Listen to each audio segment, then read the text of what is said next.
I've got it up. It's running now, but I'm not 100% sure. Yeah, I'm not seeing it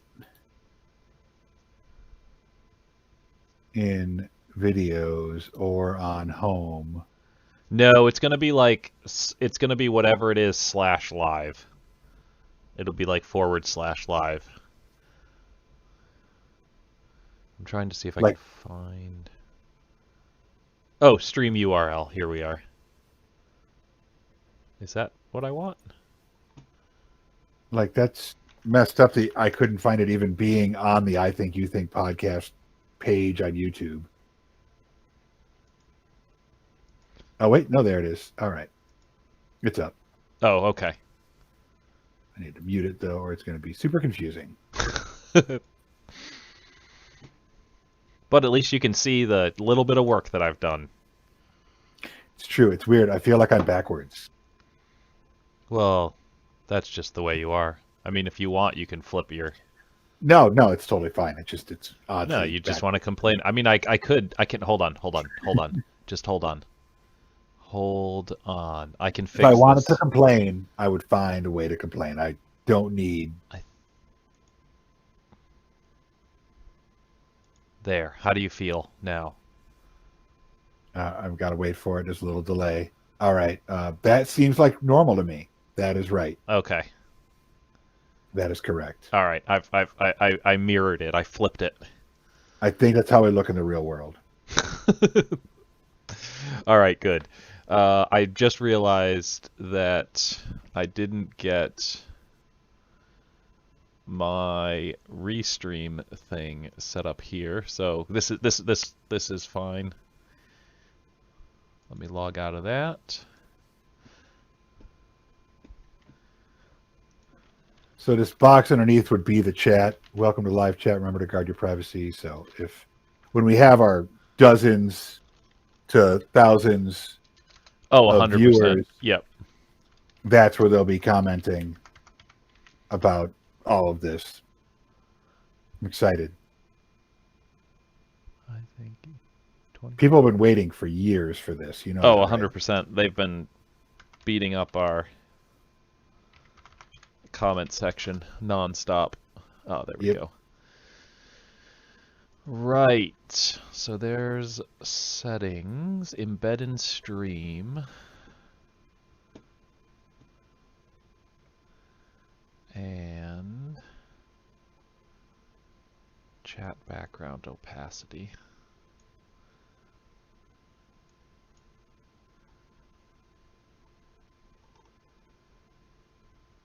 Launch. No.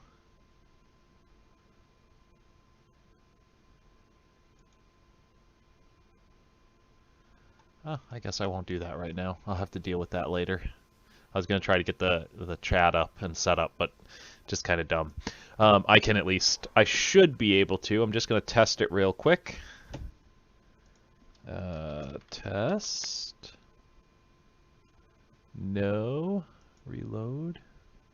Is that the Twitch? Testing the restream. I've got a restream chat box.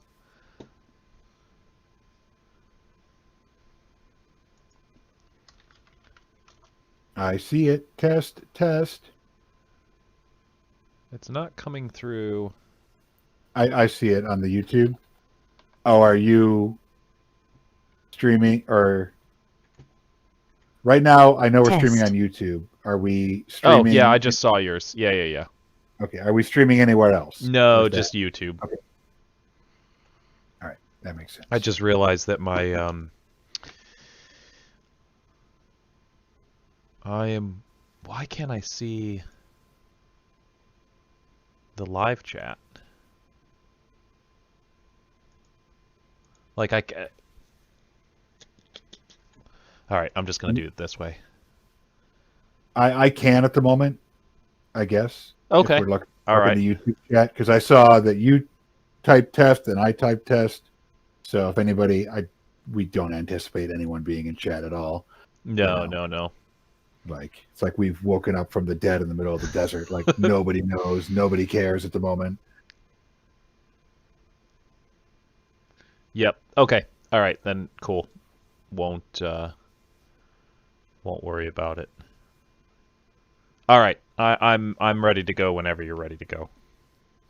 All right. Well, welcome back to I Think You Think. I'm As ready to always, go I'm whenever you're James, and ready to that's go. Justin. We used to sit on a couch together, but it got a little frisky, so he had to move out of the country.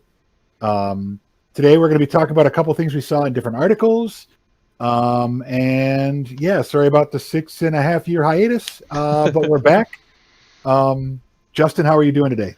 I am doing pretty well, actually. I had to work. Spent some time. I work at a restaurant now, retail.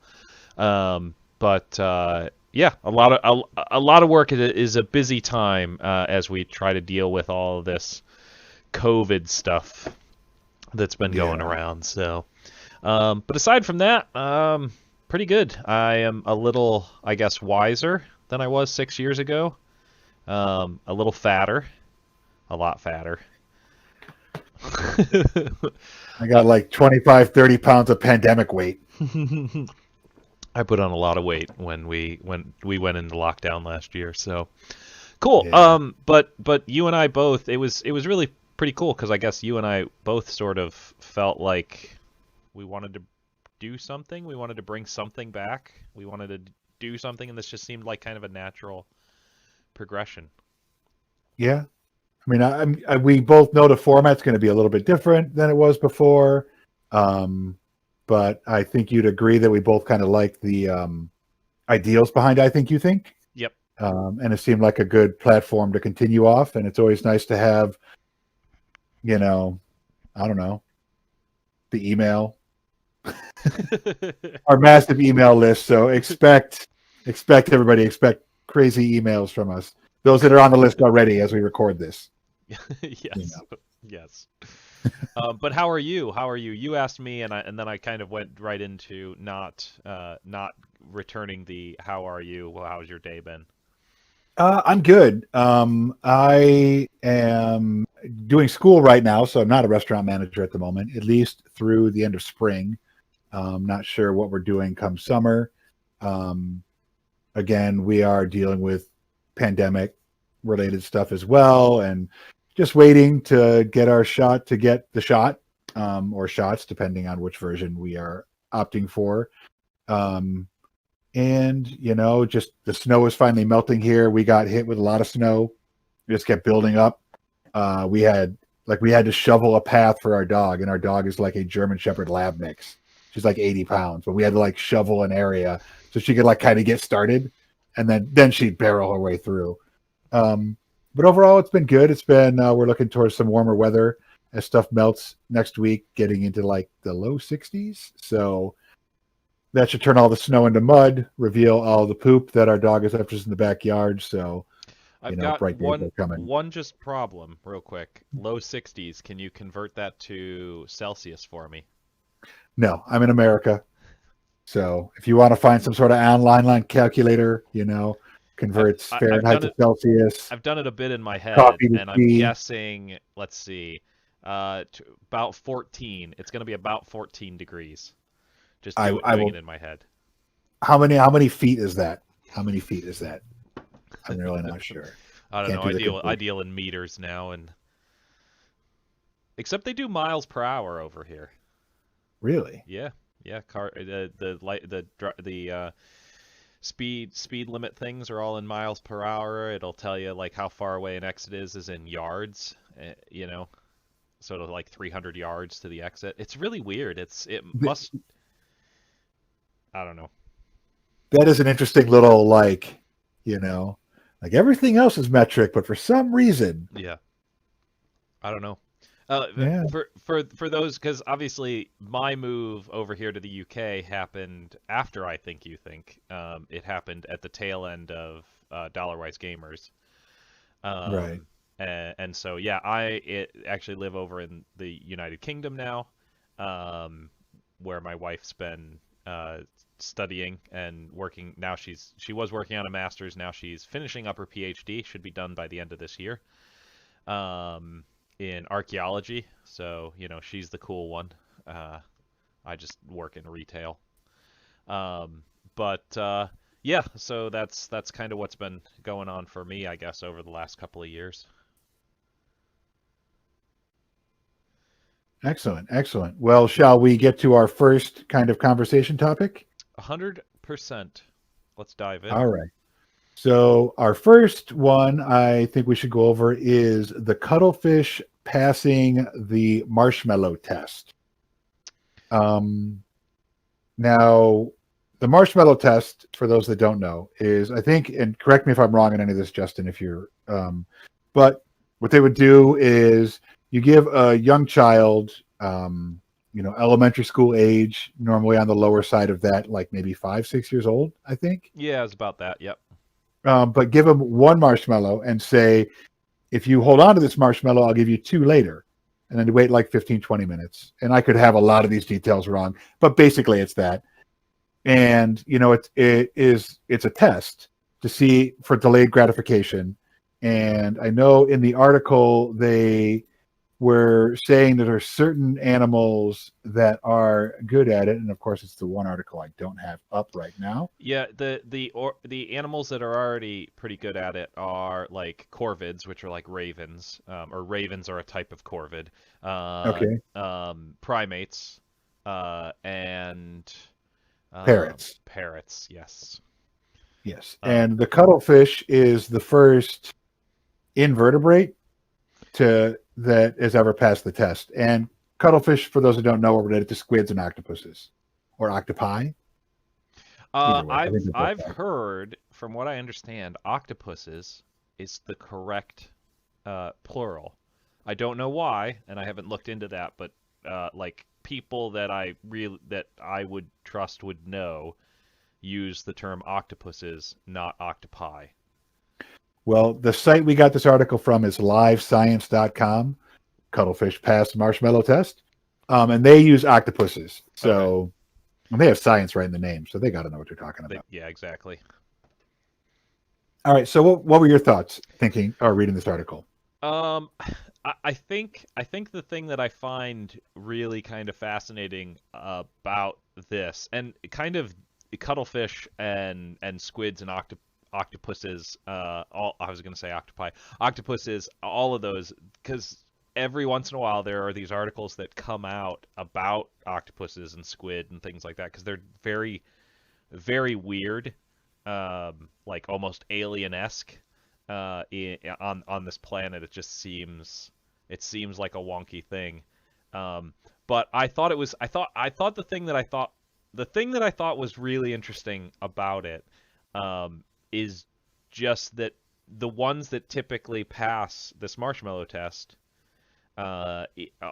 tend to be social creatures, creatures that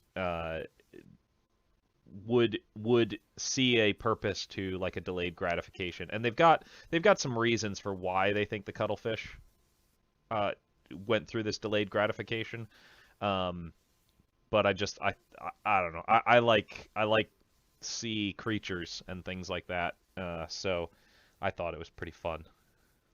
Yeah, I mean, some of the reasons they said that those that have previously passed the test would be to maybe allow other members of their group to eat first, so they would wait, and that might be the reason. Or especially with humans, like because they're taking time to make tools to be better at hunting and gathering later. And like as I was reading the article, and you kind of touched on a little bit, like why they were saying that they believe they did it.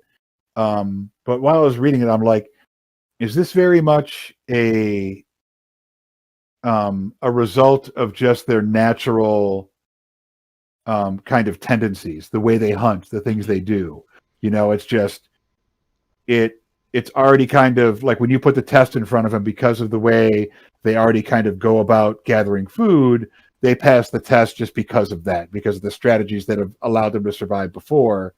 And they kind of touch on that because the cuttlefish spends a lot of time camouflaged and hunting from ambush. So, it makes sense to me that if you're hunting from ambush, you're going to want to wait till the right thing goes by. If you lash out at the first thing that goes by every time, then you're probably not going to make it.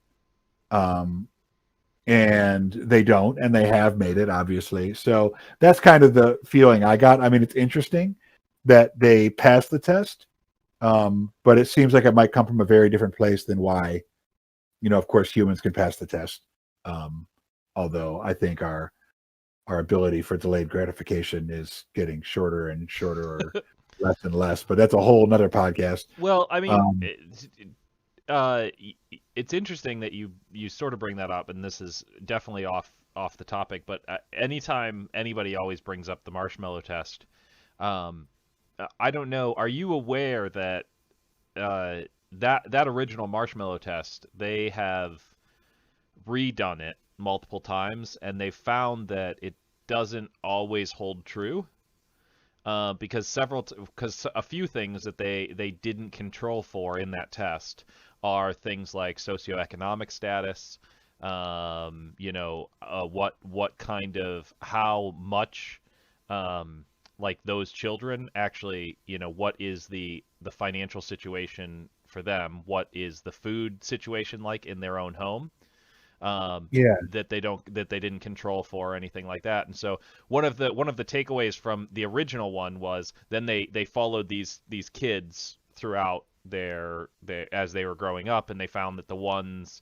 that practiced more delayed gratification did become more successful in different areas, and all this kind of stuff. But again, one of the I guess things that people have said doesn't make it a good test is because of the fact that they didn't control for things like socioeconomic status. They didn't control for things like ethnicities and things like that, and what kind of privileges certain kids may have had that would have made them more able to delay gratification.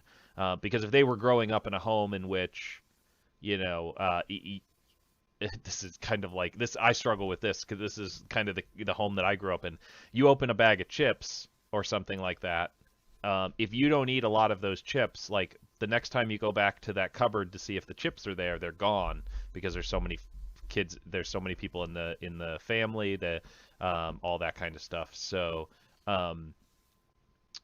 a child who normally would be able to delay gratification wouldn't, because they are taught that you don't, because you won't get that, not to mention, these kids also, if they distrust adults and adults make promises that they don't fulfill, then they're less then they're like, well, I'll take the marshmallow that I can see right here, right now, than this promise that I will get a marshmallow in the future.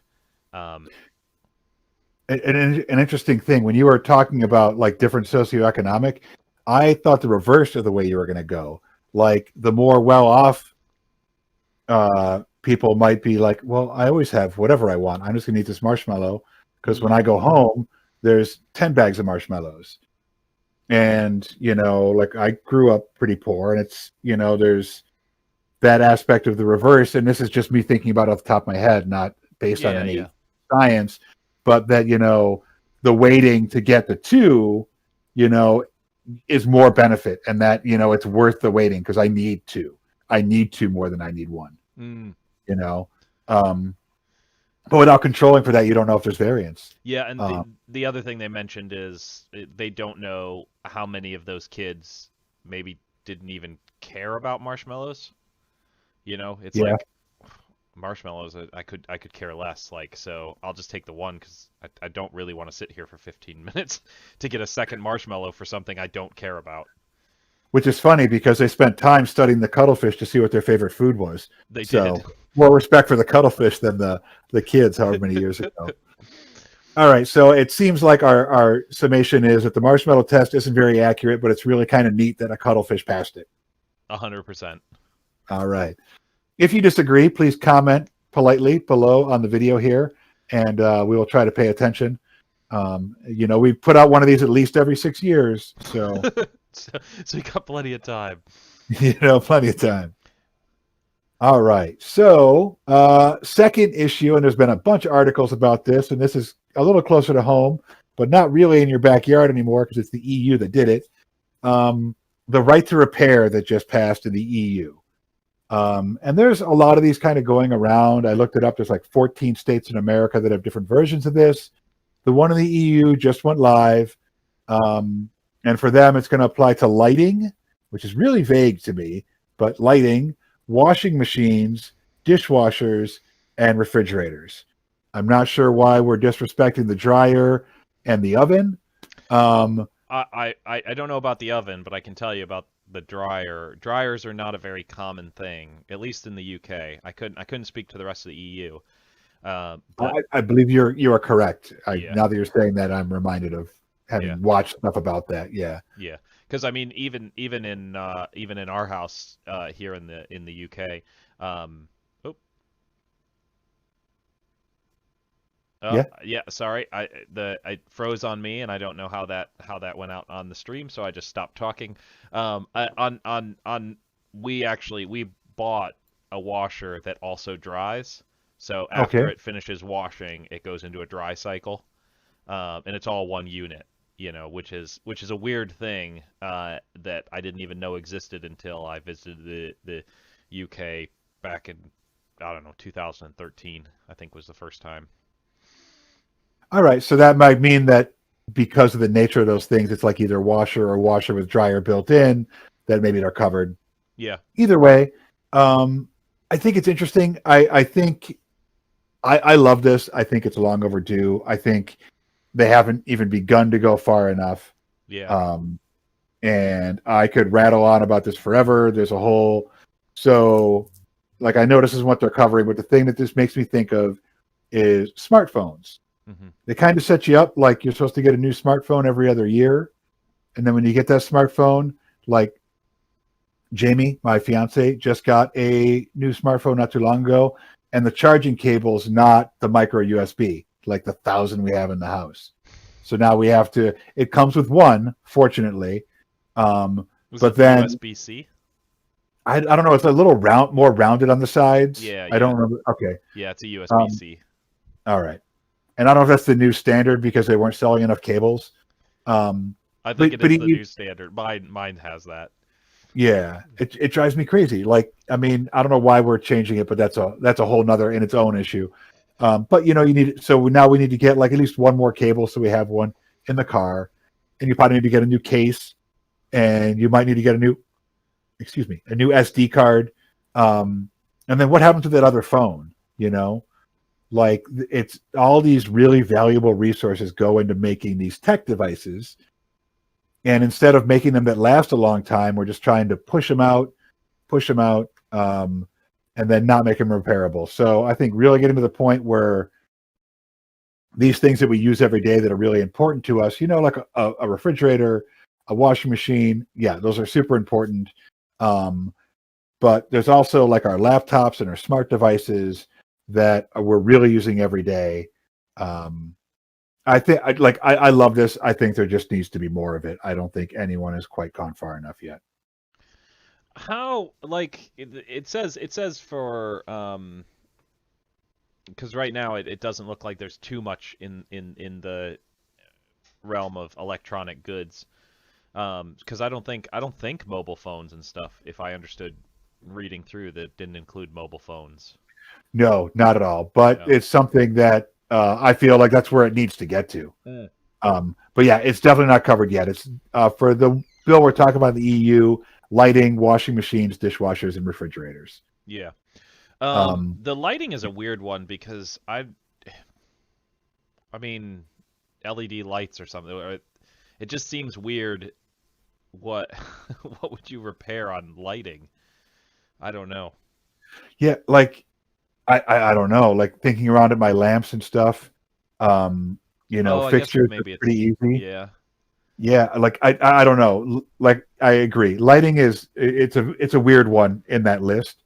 But it's about, how do they firms will have to make appliances longer lasting, and they will have to supply spare parts for machines for up to 10 years. So I'm guessing that up to 10 years means it probably depends on what device it is. Mm-hmm. So lighting might not be 10 years. But yeah, I mean, we just had to buy a new refrigerator. We went cheap, within what we needed to get, and it still cost us $800. Jeez.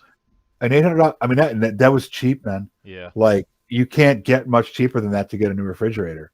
Wow. And like it was, yeah. I mean, really, you're looking and this is just my guess from having looked at this just a couple months ago. Like the mid level is probably double that, mid high teens somewhere, 15, 1600 for a year. What felt like an average fridge when I was looking. But if this thing dies in 3 years and I can't replace the parts, I'm going to be pissed. Yeah, yeah. Like I don't, and we weren't in a position where we really wanted to spend, $2,300 on a refrigerator. Right. To get one that we know will last. I spent $800. I want my refrigerator to last. I know I don't have top of the line. It doesn't have ice. Doesn't have water and everything on the door. It doesn't have some smart screen built in telling me when I'm out of orange juice, which I absolutely don't need. Some of them you can play video games and stuff on now. Because that's what you want to do is stand in front of your fridge and play a video game. I guess it's probably better to be standing. Sitting is supposed to be bad for you now. But yeah, I think this is good. I think there's a lot of larger issues that come up for me when I think about this, as far as this consumer-driven society that both of us and a lot of people that would watch this live in. Mm-hmm. It's always about purchase more. Like the planned obsolescence. Yes. Of things. Drives me crazy. We just had to buy a new car as well, so it's been a great year. Spending. But like I spent, I don't know how many hours researching to find a vehicle. And I ended up right where I thought I would, but I had to do my due diligence and spend 15 years. The last car I bought lasted me 15 years. Yeah. Because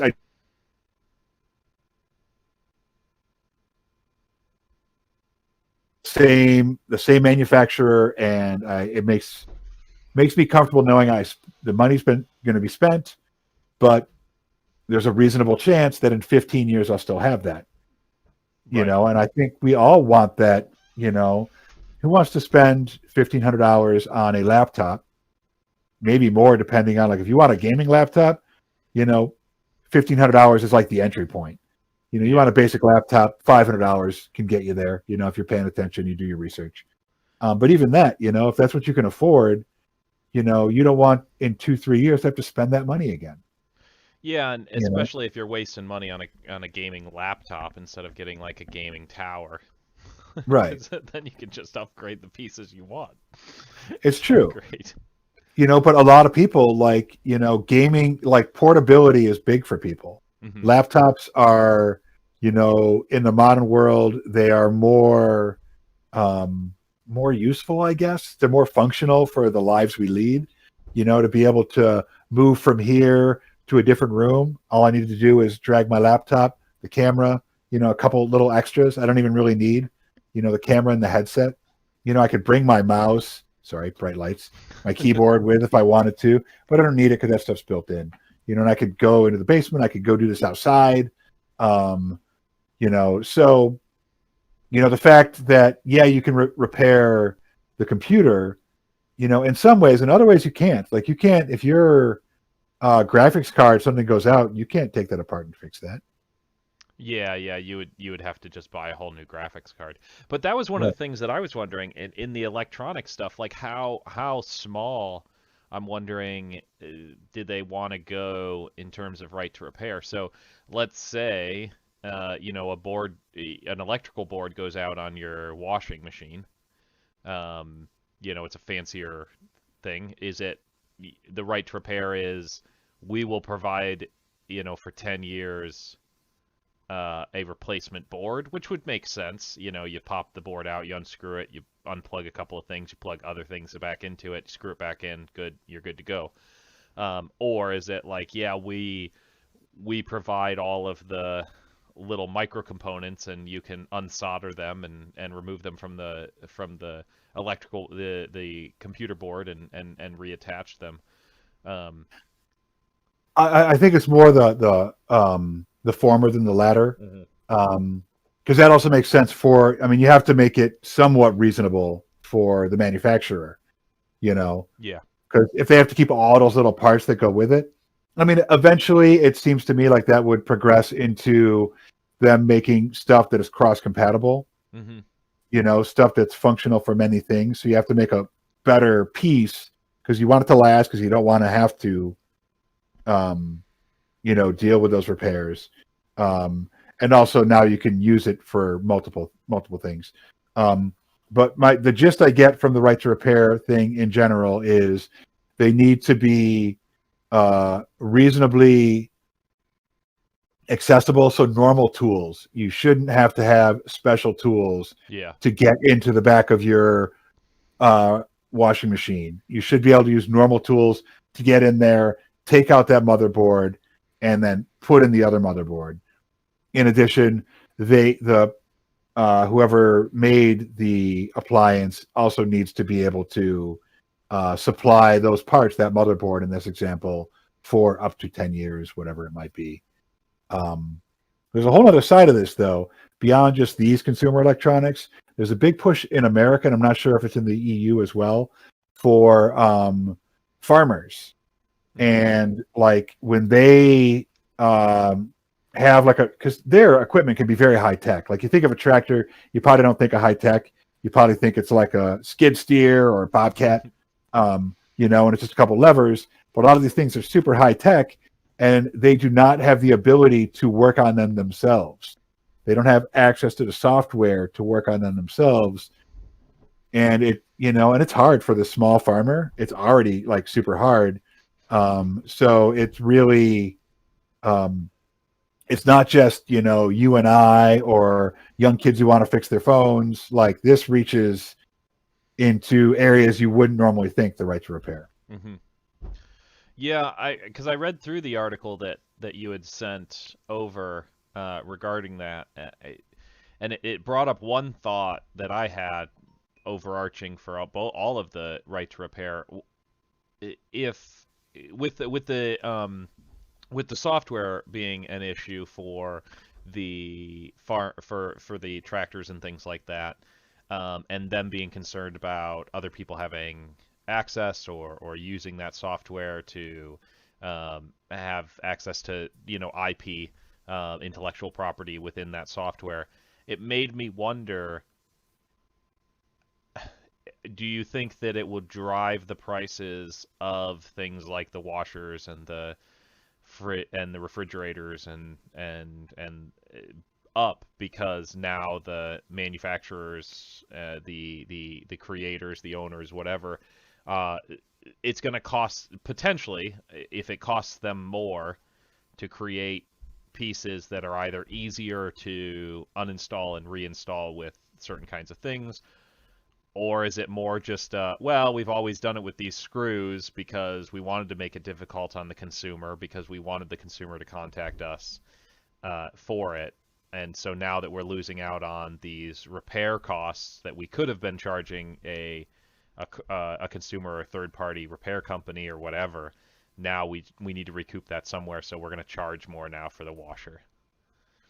I think that's one aspect that might raise those costs. I think the other thing is we're so obsessed with this quarter by quarter earnings, always doing better. I've worked for a couple restaurants that were, publicly kind of held that, there's stock out there, however it works. But it was always about that, always about last year, always about this quarter doing better than next quarter, better than next quarter,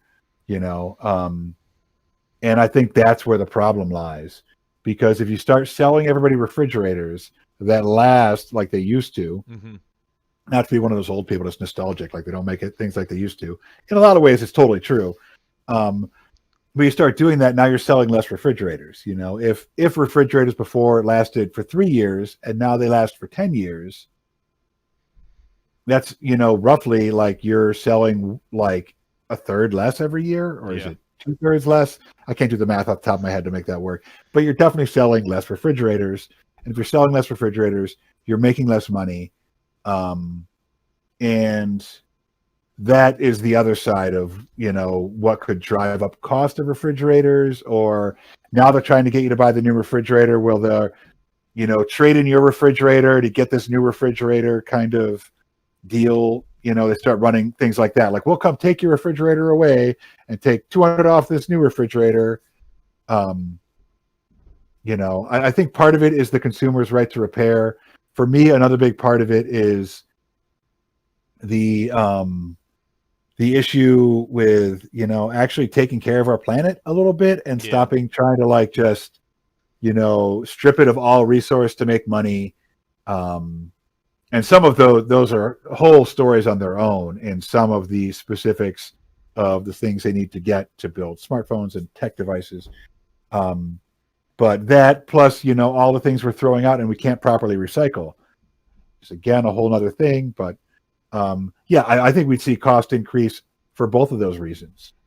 You know, Yeah, but also I guess the other thing is that they could recoup some of those costs by charging for the parts.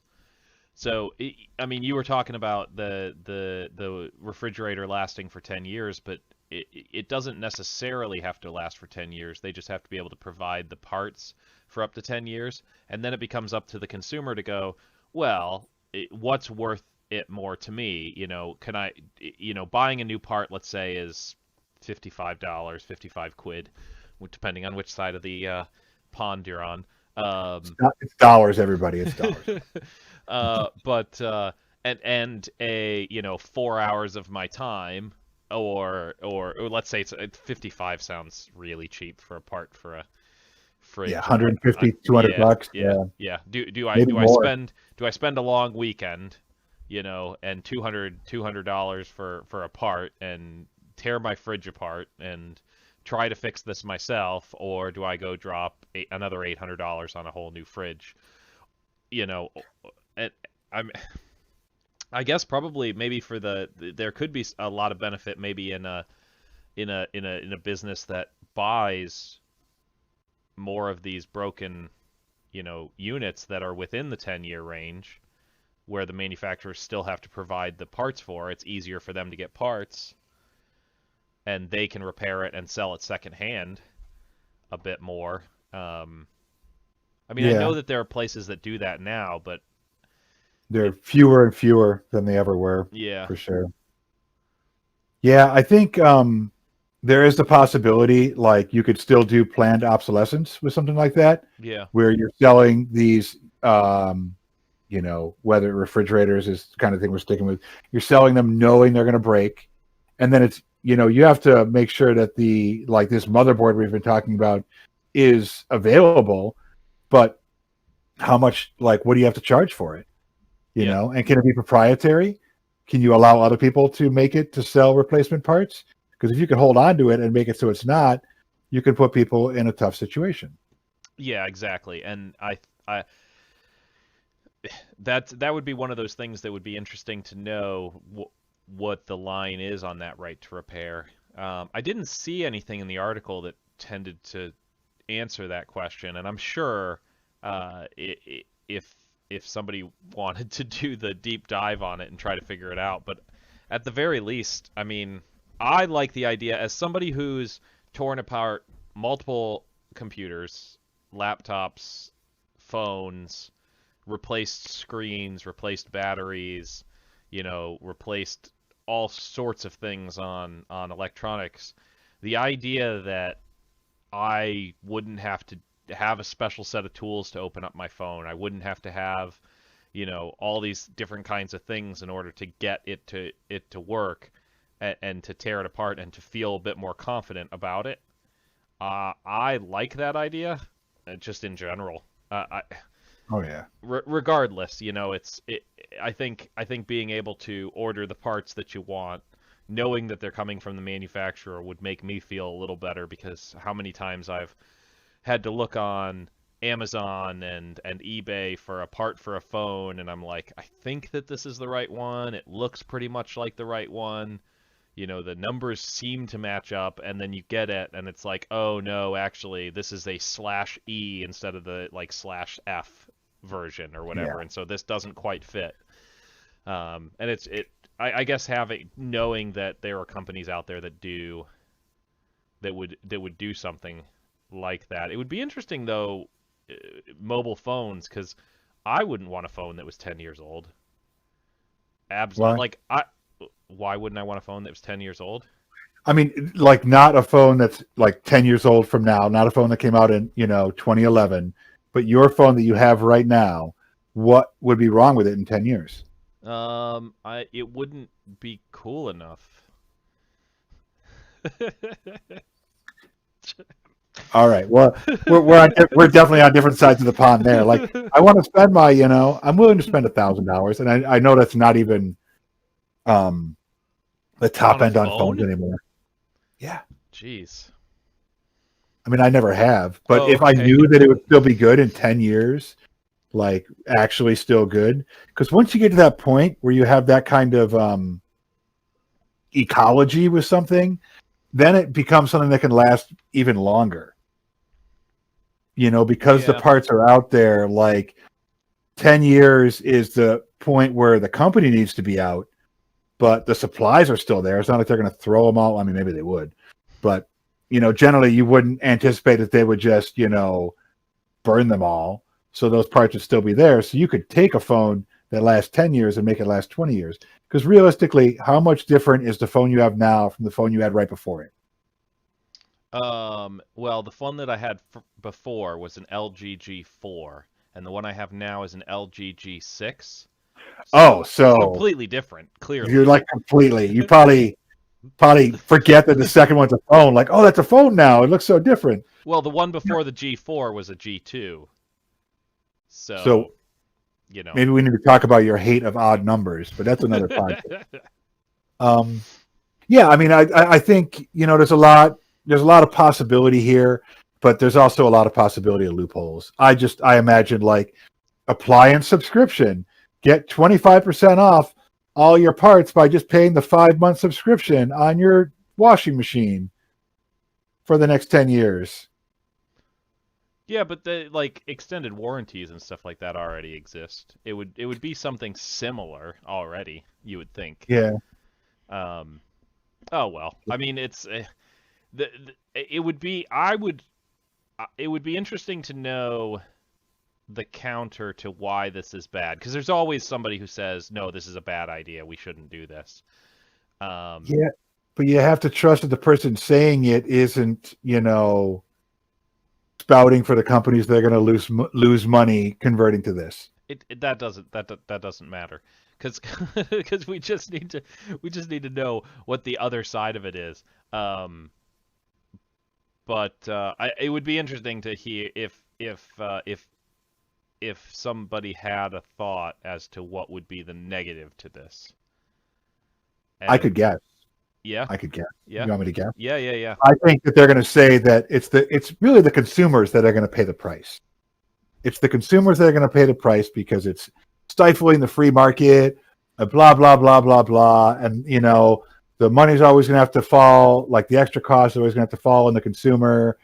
And now your new refrigerator is going to cost $15,000, and blah blah blah blah blah. I think that's because that's what I think the argument would be. But it would be interesting. So if anybody knows of any articles or anything they can send it, like link in this chat for us under this video about arguments against the right to repair, we would definitely both be interested in kind of what those are. Yeah, and I think maybe on the next episode, this might be an ongoing thing.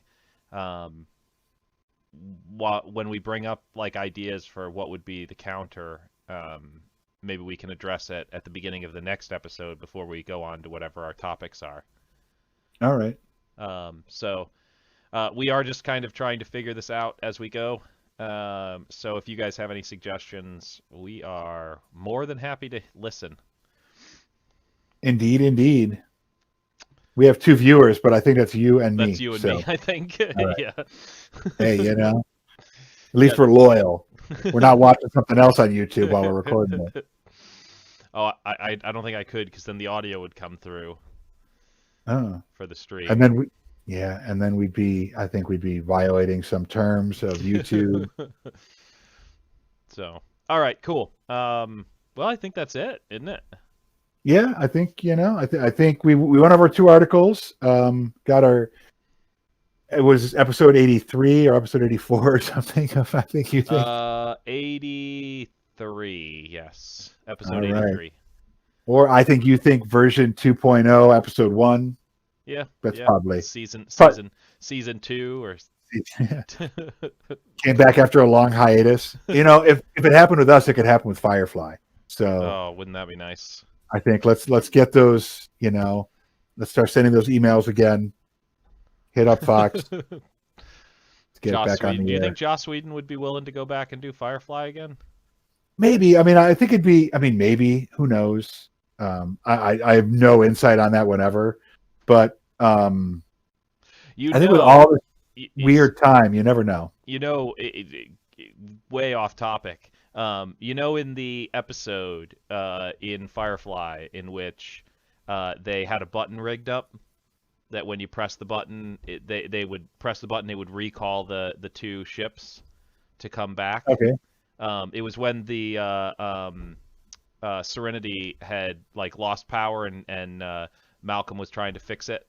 And Okay. in order to keep, they were in like this dark area where there was like nobody Oh around. yeah, and, like so because they needed They needed to sneak through something. and like didn't they send the ships to Yeah. try to go find Well, something because said- they were running out of air and everything? Yes, exactly. Yep. It's been a while since I've seen it, but I'm Yeah, familiar with it. and so there was a button that they had rigged up, and they said, if you fix it, hit this button, and we come back. When Firefly wrapped up filming, they gave that button, I believe, to Joss Whedon. Oh really? Yeah, yeah, and like, if you ever want us to come back, hit the button. Basically, it was very interesting, sort of very Yeah. fun. I don't know if all of them would be like, yeah, well, let's do it right away. But Yeah, it just depends on where people are in their lives. I mean, people have been doing weird things. Have you noticed, like over this year, a lot of very famous people have done a lot of like normal TV commercials? no, because I don't watch a lot of TV, but you are But an old person now, so yeah, I would venture to guess you would know that. it is true. I have seen it. I don't watch a lot of TV with commercials, but enough to like be like, is Bruce Willis really doing a commercial for Die Hard batteries? Anna Kendrick doing a Doritos commercial. Yeah, Like, where I guess you get the money where you can, I suppose. right. I mean, and why not? I mean, I'm not faulting anybody. Like, go for it, get paid, do your thing. But I think part of it is, they're bored. And a lot of people, you have these, like anybody, you have a flow of income, Yep. and then it gets cut off. And obviously it's realistically much less impactful on the people we're talking about, these people that have made millions. But if you're still trying to make money and a gig work comes along, Yeah. like, hey, you want to do a commercial for the General Insurance? Sure. Yeah, fine. How much? $75,000 and I have to work a day. Yeah, I'm in. I got nothing going on. Yeah, better than just sitting at home. I don't know why they would call me. But. All right, cool. Well, let's wrap up before we start off on another old topic. All right. Well, the plan will be we'll be back in 2 weeks for anyone who's interested. So it's March 5th, so March 19th, which will also be the first episode of Falcon and Winter Soldier. But that's a whole nother thing. So I don't even know what that is. 2 weeks. All right, cool. Well, we will see you all next time. Goodbye. Bye.